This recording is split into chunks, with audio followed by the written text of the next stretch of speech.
This KFAN podcast is sponsored by Builders and Remodelers, exclusive Twin Cities provider of Elements Windows. Get the highest quality windows at unmatchable value. Visit buildersandremodelers.com for more details. PayPal lets you pay all your pals, like your graduation gifters. Who's paying for the mattress topper? You mean the beanbag chair? Aren't we getting a mini fridge? Can we create a pool on PayPal? It lets us collect the money before we buy. Ooh, yes, that's smart. Glad we can agree on something.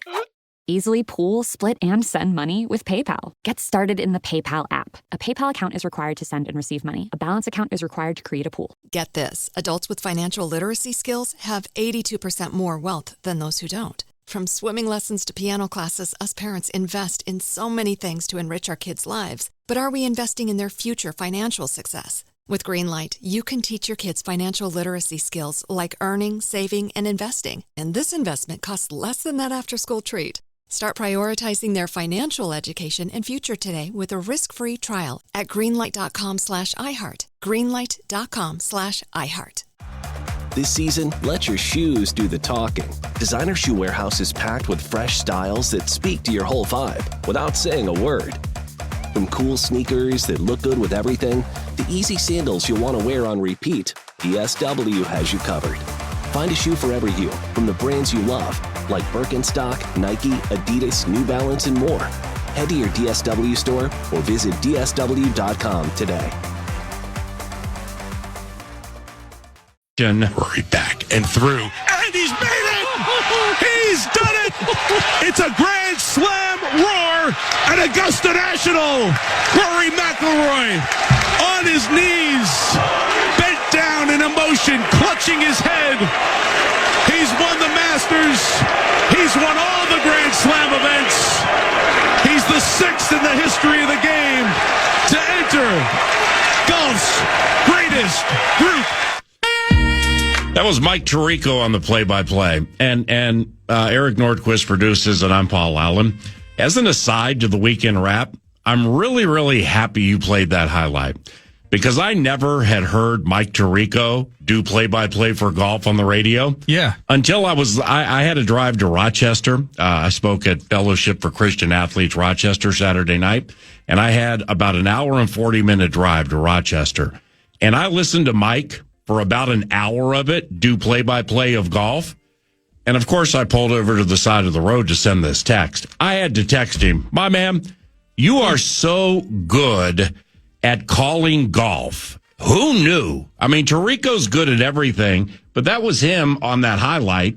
And Rory McIlroy, my man, like Tirico described, he went to weeping before hugging his caddy, Harry Diamond.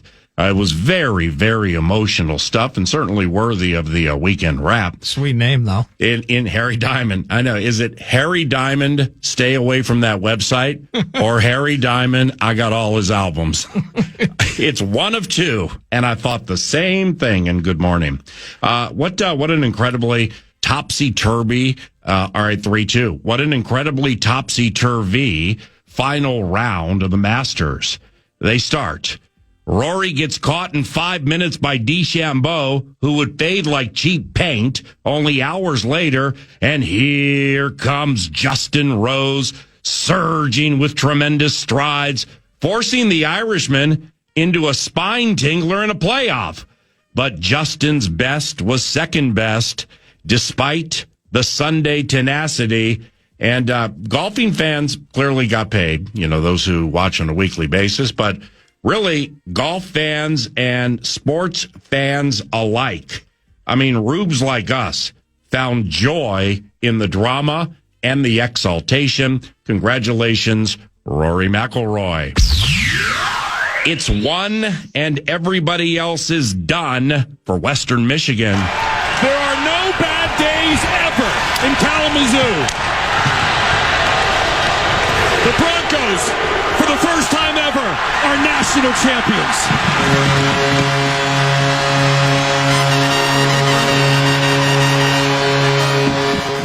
That's the Western Michigan Broncos, by the way, if you're scoring at home. And indeed, it's the Broncos' first Frozen Four appearance in the program's 52-year history. First birth, first title. By the way, their coach is a man named Pat Ferschweiler. The hero Saturday in St. Louis is a player named Owen Michaels, who scored 2 third-period goals to bounce BU. Owen Michaels, you know, the guy who currently is sans a National Hockey League contract? Yeah, him, for Western Michigan. And the Western Michigan Broncos are the 4th team to win the Frozen Four in its first trip. The other 3, of course, are Denver in 1958, Cornell in 1967, and Lake Superior State in 1988. Kalamazoo, go crazy for your champion Bronx. And now, ladies and gentlemen, to the baseball team and our favorite 9. The 1-1 to Torkelson. High fly ball left field. This one's deep, majestic flight path. Gone! Off the facing of the upper deck above the bullpen. 2-run torque bomb in the 6th inning, and the Tigers take a 4-0 lead. We got a torque bomb. We have a torque bomb. The Vikes, by the way, very, very nice voice. Dulcet tones. Holy cow. Detroit Tigers radio network. Who knew? For the Twins, this is a weekend recap wrap of like what happened over 3 games. It's a wrap cap. The Twins beat the Tigers yesterday, got meatloafed at home, which means 2 out of 3 was bad. And Saturday, Jose Miranda was safe on a play at second. He thought he was out. Cluely walked off the base and was tagged out in absolutely what should be a candidate for the boneheaded all sports bloopers of 2025. Oh my gosh. Above average at that. Sports fans saw it. The Twinigmatics are 5-11 and host the Metropolitans this evening. Our best pitcher, Joe Ryan, goes against Juan Soto and the gang. I mean, we're 3 weeks into the season. They're already almost 5 games back in the division. I mean, it has been awful. Now, the tough thing about boneheaded play of the year, PA, is they're only 16 games into the season. We have to give them pause a bit and give them the opportunity with so many left to potentially overtake that one. But, man, it was an ugly weekend. Oh, they get grace. But stop guessing you're out and walking off the base and getting tagged like it's a freaking T-ball game. The pro hockey team did the old Western Canada split. Good pressure by the Wild. 2:20 left in overtime. Zuccarello keeps in. Feeds. Kaprizov back in front. Zuccarello open. Made a move. He scores! Matt Zuccarello wins it in overtime! What a play! What a pass! And Zuccarello deeks past Lankinen and pulls the Wild within 1 point of the Stanley Cup playoffs. Speechless. Doesn't have enough. Well, joy to the world and all the boys and girls. Joy to the fishes in the deep blue sea, and joy to the game of hockey. Almost got real dicey up Vancouver way, but it didn't. So we pretend it never happened and get ready for the postseason. Mick Tocchet is in here at 10 o'clock to chat Buckin' Bronx and Wild Jets or Wild Golden Knights. The Stars took the Avalanche in the first round. Now, Saturday at the Couve was crazy, all right? This is the state of hockey, so we got a lot of elite hockey minds listening right now, so I'm sure you all know this, but, you know, maybe it was a busy weekend for people, and they missed it. Saturday at the Couve was crazy. Already down Middleton and Spurgeon. They lost Chisholm when he slammed into the boards and hurt his head. Brock Faber played 33 minutes, 28 seconds. Holy cow. Which is second most in a game of anybody all season in the National Hockey League. Spurgeon was out because he took a puck to the throat Friday night. Yikes. We have a player named Cameron Crotty. The Minnesota Wild, the Christmas Colors, have a player named Cameron Crotty, and he had to play Saturday night and got scored on during his very first shift, which is always super duper special. And finally, all hail the playoff-bound Howl. Inbound, Keontae George will dribble this one out.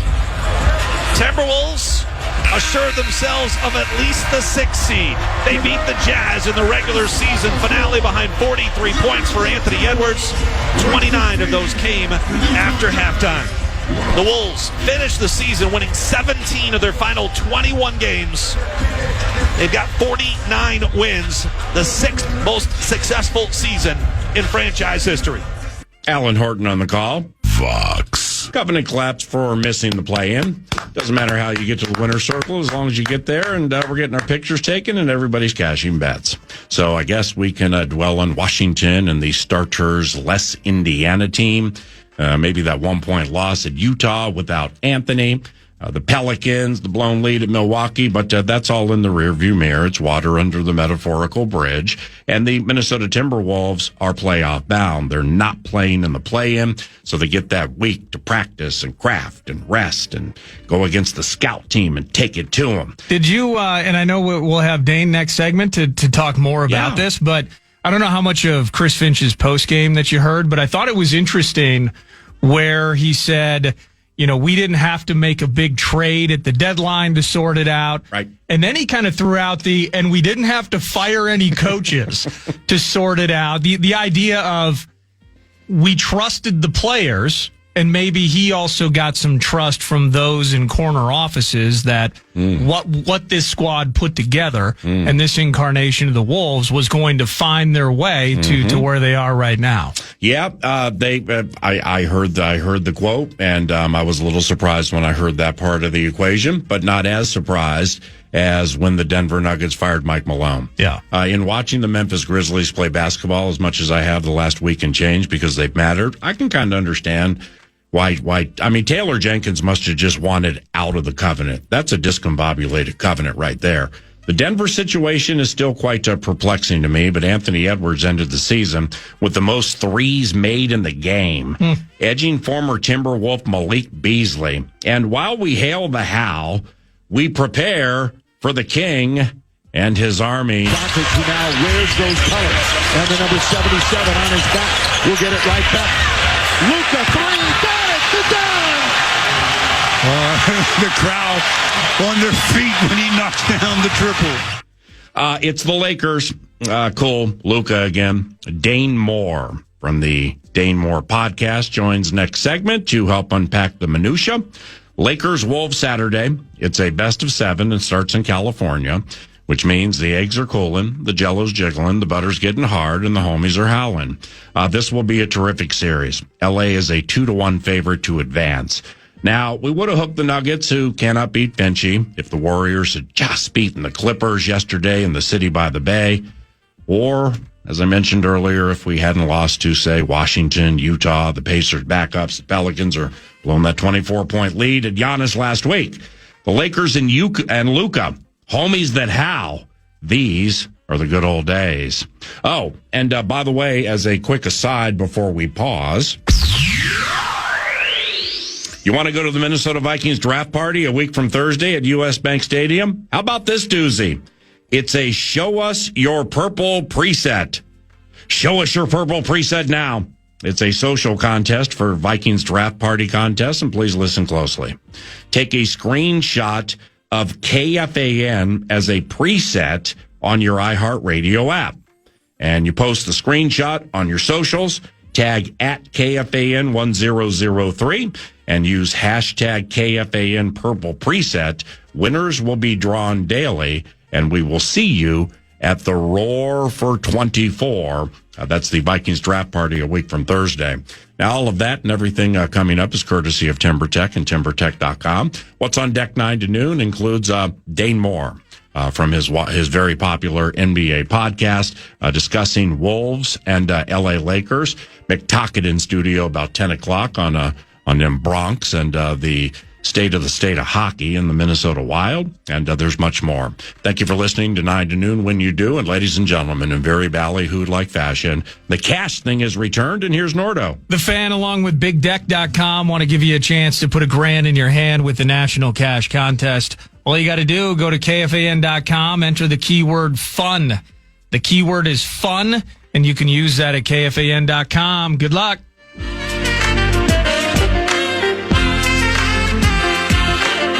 Hi, I'm Cindy Crawford, and I'm the founder of Meaningful Beauty. When Dr. Sabah and I decided to do a skincare line together, he said to me, we are going to give women meaningful beauty. And I said, that's exactly right. We want to give women meaningful beauty, which means each and every product is meaningful. It has a reason to exist. It's efficacious. You're going to get results. And then you just go out and live your life. Meaningful Beauty. Confidence is beautiful. Learn more at meaningfulbeauty.com. Catch the new Hulu original comedy, Mid-Century Modern, from the creators of Will and Grace, executive producer Ryan Murphy, and director James Burrows. When three best friends move in together, Palm Springs will never be the same. Bunny, Jerry, and Arthur are already close friends. But when they decide to live together, it's a new chapter with a new family. And speaking of family, don't forget Bunny's mom, Sybil, who's along for the ride. Whether it's a trip to Fire Island or a local congresswoman with a wild side, these roomies know how to do it with style. They're fun, they're fabulous, and they're turning life's lemons into spiked lemonade. So shake up a batch of cocktails, relax by the pool, and get ready for some serious shade. A new comedy with heart, soul, and sass. Mid-Century Modern stars Nathan Lane, Matt Bomer, Nathan Lee Graham, and Linda Lavin. All episodes of Mid-Century Modern are now streaming on Hulu. Thumbtack presents the ins and outs of caring for your home. Out. Indecision. Overthinking. Second-guessing every choice you make. In. Plans and guides that make it easy to get home projects done. Out. Beige on beige on beige. In. Knowing what to do, when to do it, and who to hire. Start caring for your home with confidence. Download Thumbtack today. Ryan Seacrest here. When you have a busy schedule, it's important to maximize your downtime. One of the best ways to do that is by going to ChumbaCasino.com. Chumba Casino has all your favorite social casino games like spin slots, bingo, and solitaire that you can play for free for a chance to redeem some serious prizes. So hop on to ChumbaCasino.com now and live the Chumba life. Sponsored by Chumba Casino. No purchase necessary. VGW Group. Void where prohibited by law. 21 plus. Terms and conditions apply. Dane Moore NBA podcast. Follow via X and learn more via Dane Moore NBA. Dane, it's Paul Allen. Thank you very much for helping. How are you? I'm good, man. Playoffs. Let's go. Can't wait. What do you think of the first round matchup against the Lakers? Not as good as Denver, but I think the reality of the situation was whoever they got in this kind of group that was so bunched up in the standings was going to be relatively, competitive. Clippers, Warriors, Nuggets, Lakers. I think everybody wanted the Denver one, right? Because they beat them all 4 times during the regular season. This year, obviously, the success of last season, you have that familiarity factor against Denver, even though it's Jokic and he's better than Doncic. But you don't have that familiarity factor against the Lakers, and it's a new puzzle to solve while they somewhat already had the Denver puzzle solved. So that's kind of where I'm at right now thinking about it. Yep, and I'm mostly with you on that. The thing that I would wonder, because I didn't watch Denver beat Sacramento or Memphis, with former Wolves assistant and elite NBA mind, very smart man, David Adelman, leading the charge as the interim coach. I just wonder if with Adelman, if things would have changed anyway with the Nuggets against the Timberwolves. Have you seen anything? I watched the game against the Grizzlies because it was really relevant. What stood out to me is that Denver got to that Jokic-Murray pick and roll in the fourth, and it looked like it was 20-21 again or whatever. I think that team, you know how this works in sports. It doesn't mean Mike Malone's a bad coach or something like that, but you shake off some things and you refocus on the maybe best parts of your team. I think there's a world, just, to all Wolves fans, I don't think if they got this Denver matchup, don't be right. You wouldn't be writing your checks to get to the second round right now. It would have still been a battle against Nikola Jokic. And if Murray is healthy, that would have been a tough series for this team, even though, Ant and Jaden do a good job on Jamal. This is going to be tough either way. Lakers, Nuggets, whatever. I mean, and both ways, it's tough. It would have been tough for the Nuggets to play the Wolves, and it's going to be tough for the Lakers to play the Wolves too. This is going to be tight. Well, just lastly here on the Nuggets and the potential of having a team that really has struggled to beat Finchie and beat the Timberwolves for the last couple of seasons. Is it fair to play the mental game? If the Timberwolves had just beaten, I don't know, like the Wizards or the Pacers without all their starters, or not blown the lead and imploded at Milwaukee, indeed they would have gotten Denver, which probably, like you said, is a better matchup than the Lakers. Should that not frustrate fans, or is it time to just move on? I mean, I don't know. I think it should frustrate you. That was a ridiculous loss. I mean, that was terrible. They would have been the 4th seed. They would have had home court against Denver. Now they got to go to L.A. and play the Lakers. Oh, I mean, that's the reality of the situation. That's pretty damn bad, man. But here we are. You know, it's not the end of the world. Now you're going to play the Lakers and you do this, but that was this team's identity all regular season, man. They blew those games all the time. They let their mental focus slip all the time, and they were good enough still to win 49 games while acclimating Julius Randle and Dante DiVincenzo, but yeah, man, this team messed around way too much during the regular season. And the question now is, you know, how many games are they going to mess around in a 7-game series, right? Because you don't have that margin of error anymore. And I think historically there's been less of that, right? Ants locked in every playoff game. Obviously, we saw what they did last season. But, yeah, they weren't locked in not just against Milwaukee, man. That happened a bunch this season, and now they are on the road for the playoffs. It's that simple. Anthony Edwards finished the season making the most threes in the game and hit nearly 40% of them, which is absolutely terrific. You watch it all as, if not more closely than everybody or most. Have other facets of Anthony's game, or what facets of Anthony's game have been impacted by shooting so many threes, if any? Yeah, I mean, I think the biggest thing now is it's harder to play drop coverage against him, right? Like, you picture if Rudy was guarding Ant, right? You know, he's going to drop back to the nail to the free throw line and be like, all right, come at me, I'll meet you at the rim. Well, Ant's most lethal shot in his entire game, the most lethal thing you can do is that walk-up three, right? You give him you set the screen, the guy doesn't stay attached to him on the big's back, like, all day, you know? So what it changes is I don't think it changes an advantage for Ant. What happens now when you can't play back as the big, you got to blitz that, right? So you got 2 on the ball on Ant. So Ant's 3-point shooting threat there now opens up 4-on-3 for his other teammates. And I think that's going to be the biggest thing in this series, right? JJ's not going to mess around. He's not going to let Ant beat him. They're going to put 2 on the ball, I think, a ton in this. So we get into the danger zone, which is who's rolling right there. Now, Rudy's rolling. Is he going to catch that? Yeah. Is he going to catch that? Is he going to spray it to Jaden in the corner on the short roll? That's what has to happen. I mean, they're going to, whether or not they start in that coverage against Ant, as soon as Ant gets hot, they're going to bring that second guy in there, and then Ant's going to have to take 2 on him, get off of it to the roll man, and they're going to have to play 4-on-3 on the backside, which is a good thing. And Rudy can do that. We just know sometimes, you know, Rudy can get flustered there and not execute that. It's going to be about executing off of the attention that Ant's getting, and Ant is getting that type of attention now because he's the best shooter in the league other than Steph Curry. It's Monday. Dane Moore's playing incredibly fast for a series that begins on Saturday, and this is beautiful. At Dane Moore NBA to learn more about the podcast, and that's where he tweets via the X machine. Now, there was a Dane Moore tweet yesterday. Over the final 10 games of the season, the aforementioned Stifle Tower, Rudy Gobert, averaged 18.8 points, 14.9 rebounds, 5.1 of them were on the offensive side, and 71.5% shooting. So, off what you just said, do you sense that this is or should be a big advantage Minnesota has against the Lakers? Because just kind of like what you just said, Dane, sometimes feeding Rudy with the intent of letting him go to work can be quite topsy-turvy. Yeah, so I think what was interesting over these last couple of weeks is we saw less of Rudy as a ball screener, right, which pulls him up to the top of the floor. Now he's got to play in the role, which he can, you know, if you can get it allowed to him, he's going to kill that. He's good there. They started playing him at the bottom of the floor more in that dunker spot there, right?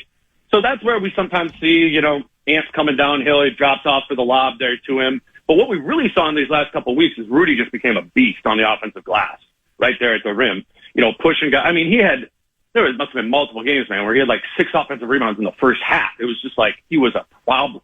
And now you're not going up against the best teams in the league over this past couple of weeks. Like the Wolves' schedule has been soft. But the Rudy matchup in this series is Jackson Hayes. That's their weakest spot in that starting lineup, right? For sure, not even close. Like he can punk him, and if they want to take Hayes out, okay, now they're going really small, and he's going against.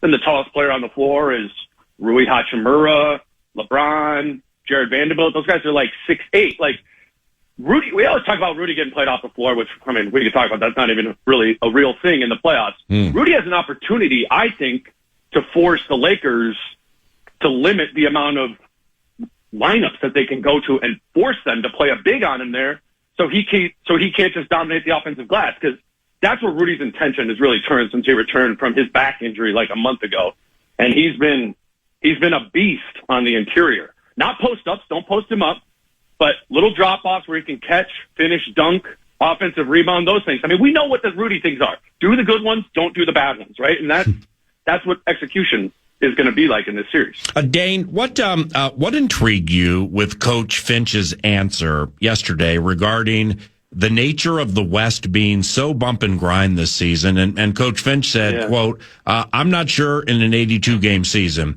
it's healthy to have so many meaningful games all the time. When you add them all up, it's really hard. It's a grind for everybody. What tickled your fancy with that one? Yeah, well, I mean, that's just been the thing, right, this year. Not just, and in the clip that I played in there, he's not just complaining about it from a Wolves perspective. He's talked to the other coaches, all the, Kerr and JJ and all these guys who have been fighting for this position the entirety of the season. And it just felt like almost playoff basketball for months now. And I don't know, man, before I was working in this, I used to kind of roll my eyes at all that stuff. Right? Like, come on, you guys are getting paid, like, whatever, go out there and play. I've learned there are just physical limitations when you factor in the travel and how many games they're playing in a week. And I don't know, I was thinking about when Finch said that yesterday, and where my head went is like, man, I would love to be the Cavaliers or the Celtics right now. Because that Western Conference has been and will be a bloodbath. Right? This whole playoff series here, and whatever team survives the West is probably going to be more worn down than, I mean, who are the Cavs playing the Hawks or something? Right. It's a completely different route to the playoffs, but it's been like that. That's the point, is it's been like that for months in the Western Conference, where these teams have been going at it. And I know just from being around this Wolves team, like, players don't normally say this, but many times players have been like, we are exhausted right now. We are exhausted, more than I've ever seen in my career covering this team. And it's because they have not been able to afford to lose. They have not been able to afford to rest players. The 82-game schedule thing requires rest at this point to play at this level in a league that's playing more possessions per game, playing faster per game. Yeah, I know MJ and whatever in the 90s, they didn't do that. That game was significantly sore, PA, and I think there's just some residual fatigue factor that the Wolves have felt. But again, they're not at a disadvantage. All the teams were feeling it. And that, that to a certain extent, Dane, I think amplifies the fact that Alexander Walker and McDaniels made all the dances. I mean, they played all 82 games. I mean, that,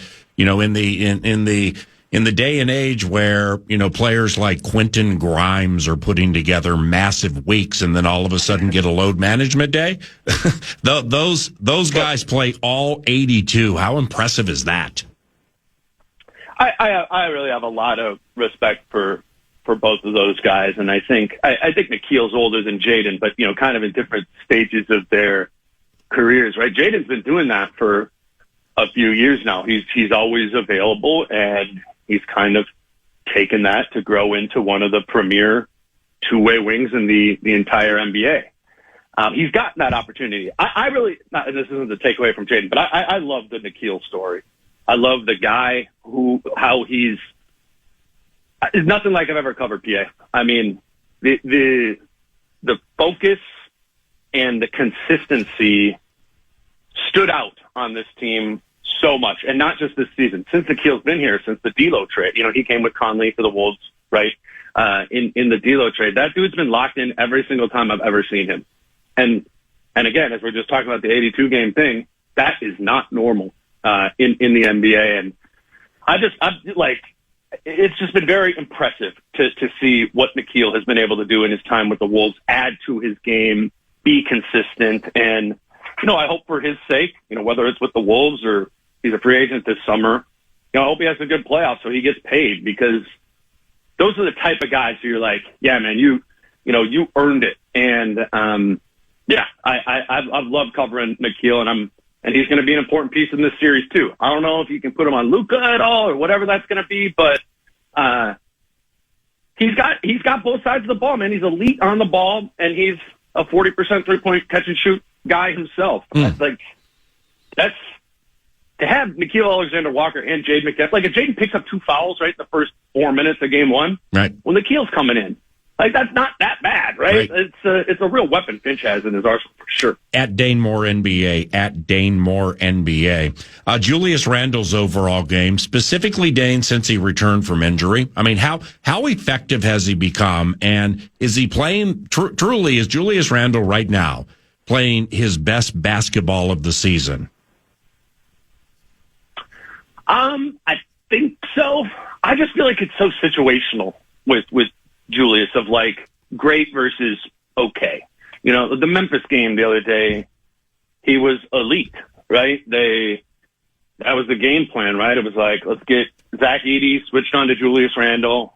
Julius go at that every single time, and he did, and he killed it, And the Wolves and Finch did a great job of putting Julius in advantageous situations, right? So that matchup was they're guarding Julius Randle with Jaren Jackson Jr., right? Who could win Defensive Player of the Year this year. Well, they just said every time Rudy go screen for Julius, now Zach Edey's switched on to Julius. That is a completely different look for the Wolves to go at. Julius Randle going at Zach Edey versus Julius Randle going against Jaren Jackson Jr. And I say that to mean on a more macro level, when you put Julius in advantageous situations, he's going to be an advantage player for you. But he's got pride, right? And if it is Jaren Jackson Jr., he's like, I can take this. But that's not the best option. And so it's on Finch and on his teammates to put Julius in as many advantageous situations as possible. If not, if he has to be going up in disadvantage situations all the time, we might get his performance might be in line with what his history is in the playoffs, which is really poor shooting in his time, with the Knicks. They need to, with Julius, he can be a really good player, but it needs to be playing the right way given what the matchup is, and they're going to need to figure that out against the Lakers because he is the number 2 scoring option in this. If Julius is inefficient, even if Ant is Superman, I don't know if they're going to be able to compete in this series. With Dane, with Mike Conley, do you think it's business as usual starting this weekend? He averaged 24 minutes per game and shot 40%. Forget the shooting percentage, that can fluctuate, but from a minute standpoint, 24, does that sound like business as usual?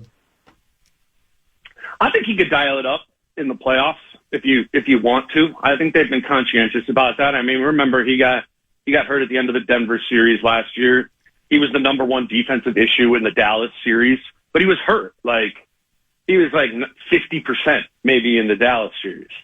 And I think if you get a healthy Mike, which as we understand it right now, he is 100%, he can be a real weapon for you to kind of keep the trains on the tracks, right? They need this. They still need a true point guard. My concern with Mike in this series is who's he going to guard? Right. I think his matchup is probably Austin Reeves. That's probably who he's guarding. That's tough.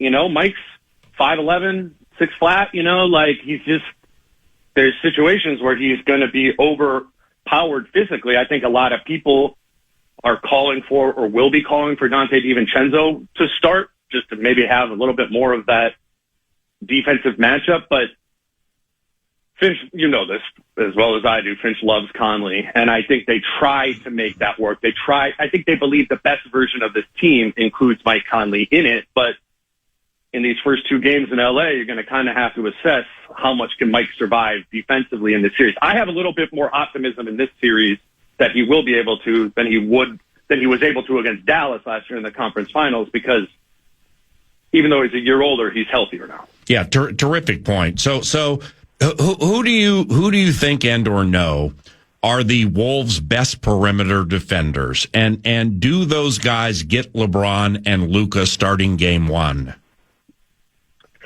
Yeah, my assumption is, well, okay. So I was looking at last night. I was looking at the Dallas series playing against Luka, right? And they really were flipping through who was guarding Luka over the course of the series. It started with being Jaden was guarding him. Then later in the series, it was Ant. I kind of forgot that it was a lot of Kyle Anderson last year on Luka. I don't think they have an obvious, this is a really good matchup on Luka guy, right? It's going to be a big Jaden test. But Jaden did not do a great job individually on Luka last year in the playoffs, but it's gotta start there. I think Ant needs to be sharp and effective when he's on Luka. We mentioned Nikhil a little bit. I don't know, maybe he's a little small for that matchup. I think we could see some Jalen Clark on Luka Doncic. The one time the Lakers played the Wolves with Luka in February, Jalen Clark actually started that game and guarded Luka because Randall and Gobert were out for that game. So they have a depth of perimeter defenders. There shouldn't be a single possession the entire series where it's like, all right, Luka can just take this guy easy. The Wolves have an incredible depth of perimeter defenders. Just one guy's got to be the best, and that probably has to be Jaden, and we didn't totally see that in the Dallas series last year. So what's he going to be able to do against him this year? That's probably as big of a question as we have in this series, period. At Dane Moore NBA, couple more here. Thanks for the time. Wolves and Lakers Saturday. It's the game is 7 or 7:30, I believe 7:30 Central. Game one from Los Angeles, round one of the 7-game series. Wolves and Lakers. So let's flip it. With so much conversation this week encapsulating the who gets LeBron and who gets Luka and Jaden McDaniels fouls and stuff like that. Flip it. What are the best routes to putting fouls on LeBron and Luka? Because neither one is especially high end at defense. I mean, LeBron's good at defense because he's so big, but neither one's considered high end. Yeah, so that's what I think is really interesting from the Ant. Who's guarding Ant? Right? We're talking about, is Jaden going to be able to guard Luka? Well, who's guarding Anthony Edwards? I mean, what the Lakers have been starting since the Luka trade is Jackson Hayes, Rui Hachimura, LeBron James, Austin Reeves, and Luka Doncic. I don't see an obvious guy to guard Anthony Edwards in that starting five. Right. Like that's an issue on their end. I think if they start that, it's probably Rui Hachimura guarding Ant. Okay. I mean, I don't know. Give me that. That should be no problem for Ant. I think we see a lot of Jared Vanderbilt on Anthony Edwards in this series. Right. I don't know if that's going to be a start. Like, does he start instead of Jackson Hayes and he guards Ant? But that's the weakness in this Lakers team, right? Is between Reeves, Doncic, and LeBron, none of your guards/wings are really of the Jaden McDaniels mold. And most teams have one of those right now. It's kind of part of the ideology of the modern NBA is you need one of those. Now, can you make up for that when you have LeBron James and Luka Doncic on your team? Probably. But they are going against Anthony Edwards. And if I was on the Lakers side of this right now, thinking about it, I'd be like, I don't know. How are we gonna match up with that? Are we going to be able to guard him ever one-on-one? Or are we going to have to double every single time? And now we get back into that 4-on-3 thing that you and I were talking about at the beginning. That's the underline that if you're the Lakers. Who's guarding Ant? They don't have a good answer to that. It doesn't seem right now. Beautifully laid out. Dane, do you believe LeBron James and Luka Doncic get Jordan rules calls from the refs? And I bring it up because it's going to be an in vogue topic, and generally is when anybody plays LeBron James. And it's going to be something with which the Timberwolves perhaps just have to deal. Do you believe that happens? I mean, I don't know. I hate this topic. Yes. You look at the free throw totals, and the Lakers have a ton more than every other team. Part of that is stylistically. They're a team that, has players who are foul drawing players and were at different stages or different stops of their career. I think that's a factor. To me, it's such a bummer to tap into any of the conspiracy and be like, really, would the NBA do that to get like LeBron and Luka to the next round? And I know a bunch of people here listening are like, yeah, Dane, they will. They want them to go there. No, I don't believe that. No, I believe it's an intimidation factor. I believe when the crowd's at its loudest and you see two Hall of Famers, that that human nature gets to win too, and they swallow their whistles more than they don't. I don't go down the road of fixing games. I think it's a human nature element. Do you? Yes, I would think that is the more logical side of this for sure. What I'm worried about, or I think Wolves fans should be worried about, is what do the players think? I mean, we don't got to go that far into Anthony Edwards having 18 technical fouls this season, Rudy flashing the money sign. Rudy brought it up last night in post-game media when we were talking to him. Nas has had a problem with officials. We know Jaden's runs a little hot. Like, whatever we think, those guys need to not get caught in it, because I feel like that's when we get the worst version of Ant, is when he is just caught up in what is going on with the officials. So that is going to be the, like, quote unquote mental toughness part of this matchup, right? Is letting that go and getting back down on defense, or going the other way after a call doesn't go your way. And don't let yourself get into the theory that this is somehow being skewed against you, even if it is. You know, what good is it going to do dwelling on that? And I don't know. Ant's 23. He probably will. But as much as you can limit that, I think that's a real important focus thing in this series. Terrific, my brother. Safe travels. We'll call you next week, and have fun with the Dane Moore NBA podcast, okay? Appreciate you, dude. Yep, whatever. Yep. See you, Dane Moore, with at Dane Moore NBA. Vikes Bites. Hi, I'm Cindy Crawford, and I'm the founder of Meaningful Beauty. Well, I don't know about you, but, like, I never liked being told, oh, wow, you look so good for your age. Like, why even bother saying that? Why don't you just say you look great at any age, every age? That's what Meaningful Beauty is all about. We create products that make you feel confident in your skin at the age you are now. Meaningful Beauty. Beautiful skin at every age. Learn more at meaningfulbeauty.com. Catch the new Hulu original comedy, Mid-Century Modern, from the creators of Will and Grace, executive producer Ryan Murphy, and director James Burrows. When three best friends move in together, Palm Springs will never be the same. Bunny, Jerry, and Arthur are already close friends. But when they decide to live together, it's a new chapter with a new family. And speaking of family, don't forget Bunny's mom, Sybil, who's along for the ride. Whether it's a trip to Fire Island or a local congresswoman with a wild side, these roomies know how to do it with style. They're fun, they're fabulous, and they're turning life's lemons into spiked lemonade. So shake up a batch of cocktails, relax by the pool, and get ready for some serious shade. A new comedy with heart, soul, and sass. Mid-Century Modern stars Nathan Lane, Matt Bomer, Nathan Lee Graham, and Linda Lavin. All episodes of Mid-Century Modern are now streaming on Hulu. Thumbtack presents the ins and outs of caring for your home. Out. Uncertainty. Self-doubt. Stressing about not knowing where to start. In. Plans and guides that make it easy to get home projects done. Out. Word art. Sorry, live, laugh, lovers. In. Knowing what to do, when to do it, and who to hire. Start caring for your home with confidence. Download Thumbtack today. Hello, it is Ryan, and we could all use an extra bright spot in our day, couldn't we? Just to make up for things like sitting in traffic, doing the dishes, counting your steps, you know, all the mundane stuff. That is why I'm such a big fan of Chumba Casino. Chumba Casino has all your favorite social casino-style games that you can play for free anytime, anywhere with daily bonuses. So sign up now at ChumbaCasino.com. That's ChumbaCasino.com. No purchase necessary. VGW Group. Void where prohibited by law. 21 plus. Terms and conditions apply. Vikes Bites. Welcome back, 9 to noon. It is Vikes Bites. Vikes Bites! Brought to you, that was Pat Micheletti, not me. Sorry about that. Vikes Bites is brought to you by Thousand Hills Lifetime Grazed Grass-Fed Beef. You can shop online at thousandhillslifetimegrazed.com. You can go to your Coburns, Co-ops, Kowalski's, proud sponsors of Gophers Athletics.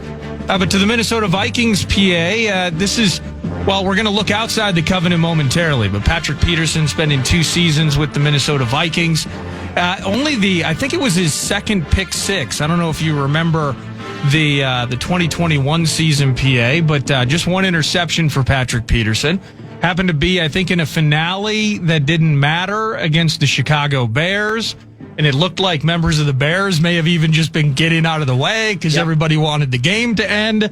But he had that pick six in 2021, had 5 interceptions for the Vikings in 2022, a game sealer against the Bills in that crazy game. 2 in that game, as a matter of fact, I think. But in the end, after 13 years, he is retiring as a member of the Cardinals organization. Fond thoughts, fond memories from a truncated but fun and valuable part of our team that Patrick Peterson was. Glass act, wants to get into broadcasting, sat in the Vox box at U.S. Bank Stadium for the better part of a game last season, just to kind of see how the operation of a radio broadcast works. When he came into the league, I believe 3rd overall pick out of LSU with the Arizona Cardinals. Patrick Peterson was en route to becoming maybe the best punt returner in the history of the NFL. I mean, I think he had 3 or 4 punt return touchdowns in his first 2 seasons. You couldn't find him. I mean, seriously, he'd catch the ball on a punt, and like a search party was required to find him after he crossed the 50. But then he backed off that, focused strictly on corner. Patrick Peterson, the Genuine article, a bastion of on and off the field excellence, wonderful, wonderful career, and truly personified shutdown corner. There was a part of Patrick's career where it would be, all right, that's your guy, and you follow him everywhere, and he was very, very good at it. So safe travels and happy trails for Double P. Vikes Bites! Thank you, Pat. Garrett Bradbury, now a member of the New England Patriots. He was talking to the Boston Globe. Here's a quote. Had 6 great years in Minnesota. It's a great locker room. Built some really good connections there. And it ended, right? That's the business. You never want to feel comfortable, but that's a wake-up call. That's all right. Here we go. That's how they feel, and they move on. Garrett Bradbury, your thoughts? I think he's replacing, is it David Andrews, longtime center there, but he gets the chance to work with Drake May. Yeah. And he's going to be part of a team that is certainly, as of now, they're spending a ton of cash on both sides of the ball to get better. But the rebuilding aspect of the Patriots, what do you think about Garrett Bradbury moving forward with the Pats as the team moved on from him? That's the business, Mr. Bradbury says. Yeah, if the reports from, I believe, Ben Gessling, Alec Lewis, and some others are accurate, and I don't really have any reason to say they're not, then there's a chance we'll see Garrett Bradbury this summer, if indeed there are 2 joint practices at Twin Cities Orthopedics Performance Center, and the first one would be against the New England Patriots. So it'll be great to see Garrett, consummate teammate, had his deficiencies, as people have pointed out in certain situations, and not enough people, as I've mentioned before, point out the things that he does well. And that is working with the quarterback and getting things squared away at the line of scrimmage, which is a nuance-based part of the profession that not everybody's good at. Some people panic more than others. And I hope Garrett succeeds with the New England Patriots, and I wish him well. Vikes Bites! Hey, one question on that. How much, when it comes to joint practices and things, how much do the teams themselves get to say, well, you're on the preseason schedule, let's do a joint practice? How many hoops do they have to jump through? Do you know anything about that process? Or maybe it is truly, is it up to the teams, or is there a little more, of a runaround from the league to make those things happen? That's a great question, because you just look at this year, and Kevin O'Connell and Mike Vrabel know each other very well. Kevin O'Connell and Sean McVay, if again what the media reports are accurate, then the Rams could be here too. Well, they know each other very well. So we don't have access to not only the order of the schedule, the regular season schedule, teams know who they'll be playing, they just don't know when. Well, the preseason part of the equation's even, potentially more difficult to sniff out. So when it comes to organizing those, I would guess, and it's absolutely a guess, it's a team-by-team situation where it's not like Dion trying to get Syracuse to come to Boulder and ruffle the feathers of the constipated NCAA. So therefore, they just say, no, you can't do that, but we'll take a look at it. So I would imagine it is team getting together with team and organizing something that is quite the grandiose production. Vikes Bites! So the Vikings still have, it's somewhere in the neighborhood of $16, $17, $18 million in available cap space. The NFL draft is just a week from Thursday. Looking forward to that. And, of course, throughout this weekend, next week, tons of draft-specific opinions and as we lead you up to it. But specifically with cap dollars, I've noticed this with the Vikings and now just kind of tooling around the internet. I'm noticing this idea with other teams as well. You hit on it, the importance of comp picks and how the 49ers, for instance, they're maxing out. I think it's 4 or 5 is the max per year. But they're kind of locked in to try and start maxing out if they are indeed going to lose and shed all of this high-paid talent that they have. They're going to rebuild with bodies. So with that said, it's been pretty quiet on the free agent front. There are a lot of names that are out there, not just the big names, but certainly meat and potatoes people as well. Do you anticipate a trend as times move forward? The idea of waiting until after the draft for some of these teams to start picking up players to potentially avoid the compensation pick formula as it exists in rule format now? Well, if teams that are winning are doing this, then emphasis on the word copy in copycat league, it's, teams are going to do it. It makes sense. I mean, it makes sense to maximize what you get as opposed to what you give. So this is something that is age old. I mean, teams have been doing this for quite some time. It's just people haven't talked about it. Not people within organizations haven't gotten as loud or as made it as prevalent as they have of late. Definitely plays into or perhaps it doesn't anymore, but I thought it played into who, if the Vikings are interested in a veteran backup quarterback, that seems to play into it, and it's prudent and it's pragmatic. So the answer would be yes. Well, I'm just interested ultimately if this becomes a trend, and in some ways you have this massive first wave that takes place in March. And then it's crickets, and everyone gets excited about the draft, and then you start to see things percolate again in the summertime. Mm-hmm. At some point, who argues for a rule change? And the reason I bring that up is I think about a player like Asante Samuel Jr. So a few weeks ago, he was a name that Vikings fans were like, hey, we need corners. Asante Samuel Jr., you know what? Everyone else we've picked up was injured in 2024. So was Asante. Only played 4 games, but he's got some name cred to him. He potentially has some talent cred to him. Why hasn't he been signed yet? Well, if that's a name that exists in the summertime, who knows what his future is? But at some point, are players happy that they can join a team after OTAs? Or are teams at some point going to want to figure out how to get them in the building as early as possible? Excellent question, because outside of bonuses, they don't start getting paid the balance of what they have earned for a season until the season begins. So if you're like Chicknub, beloved Nick Chubb, the running back from Cleveland, or some other names that are bigger names, there's zero chance that the bigger name players, including potentially Asante Samuel Jr., their agents haven't gotten calls about them joining teams. But see, teams will come in recognizing if we do this, then we lose a comp pick, a compensatory pick. So therefore, they may come in very much on the light side. So then the veterans, specifically those who have been smart with their money, it behooves them to wait and see what happens in the offseason and see. Go to Egypt. Yeah, that would actually be during a mandatory minicamp. Oh, yeah. But it makes sense for them to give themselves a better chance to handpick their teams. Pat Micheletti on the World of Hockey next. Vikes Bites. Have you ever felt that uneasy anxiety when the 4 p.m. hour strikes? The creeping meal-related distress that happens when you don't quite feel prepared? You know, dinner dread. Let's get rid of that unpleasant feeling forever with one word. Stouffer's.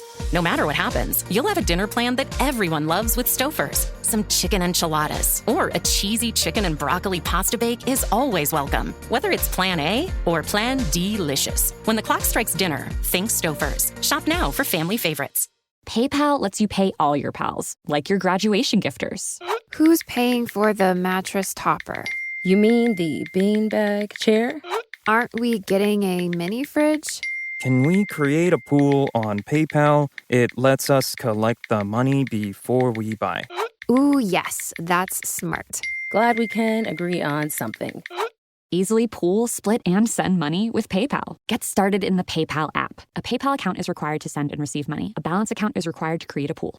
You know, some people say that Odoo business management software is like fertilizer, the way it promotes growth and all. But other people say Odoo is like a magic beanstalk because it grows with your company and is also magically affordable. And there's some people who would even say Odoo's individual software programs come together to build the perfect suite like building blocks. Well, Odoo is all of these things. Fertilizer, magic beanstalk, building blocks for business. So sign up now at odoo.com, ODOO.com. Are you still quoting 30-year-old movies? Have you said cool beans in the past 90 days? Do you think Discover isn't widely accepted? If this sounds like you, you're stuck in the past. Discover is accepted at 99% of places that take credit cards nationwide. And every time you make a purchase with your card, you automatically earn cash back. Welcome to the now. It pays to Discover. Learn more at discover.com/creditcard. Based on the February 2024 Nielsen report.